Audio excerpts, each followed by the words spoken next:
الصلاۃ والسلام علیکم یا رسول اللہ۔ السلام علیکم دیکھنے سننے والے تمام عاشقان رسول کو میری طرف سے جشن عید میلاد النبی مبارک ہو۔ الحمدللہ اس وقت فیضان مدینہ میں موجود ہیں، یہاں پر کثیر عاشقان رسول جمع ہیں اور صبح بہاراں جشن عید میلاد النبی کی برکتیں حاصل کر رہے ہیں۔ ابھی الحمدللہ اس وقت صبح بہاراں کا وقت ہونے والا ہے اور بہت ہی پیارا یہاں پر سما ہے۔ عاشقان رسول عشق و محبت والے انداز میں پیارے آقا صلی اللہ علیہ وسلم کی بارگاہ میں نعتوں کے نذرانے پیش کر رہے ہیں۔ الحمدللہ صبح بہاراں کے وقت امیر اہل سنت مولانا الیاس قادری دامت برکاتہم العالیہ بھی یہاں پر تشریف فرما ہوں گے اور اپنے عشق و محبت والے انداز میں وہ مبارک گھڑی، پیاری گھڑی، پیارے آقا صلی اللہ علیہ وسلم کی ولادت کی گھڑی کا استقبال کریں گے۔ الحمدللہ جو عاشقان رسول دیکھ رہے ہیں کراچی میں رہتے ہیں، جلدی جلدی فیضان مدینہ آ جائیں، یا پھر جو اب تک جاگ رہے ہیں اپنے اپنے علاقوں میں جہاں بھی آپ کے اجتماعات ہو رہے ہیں، اجتماع میلاد دعوت اسلامی کے تحت صبح بہاراں کی برکتیں حاصل کرنے کے لیے آپ جلدی جلدی وہاں پر پہنچ جائیں۔ یہ رات بہت برکتوں والی رات ہے، بہت ہی عظیم رات ہے۔ یہ رات کیوں نہ عظیم ہو؟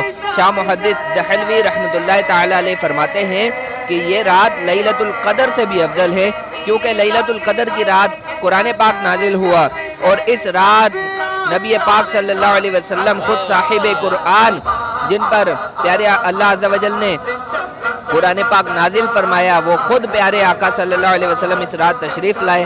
تو خوب اس رات کی برکتیں حاصل کیجئے اور اجتماع میلاد میں شرکت کیجئے۔ اللہ تعالیٰ آپ کو دونوں جہاں کی برکتیں عطا فرمائے۔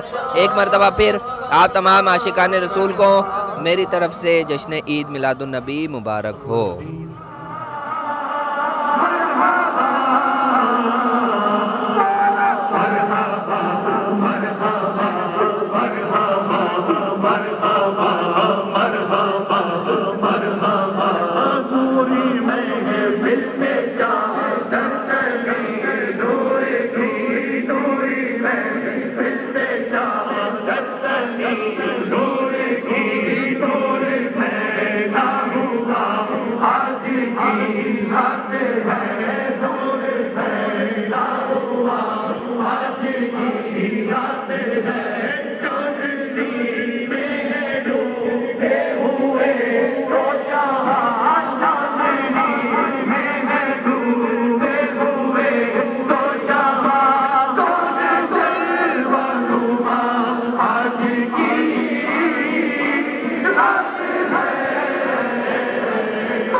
یہ کس شہنشاہ والا کی آمد ہے، یہ کس شہنشاہ والا کی آمد ہے۔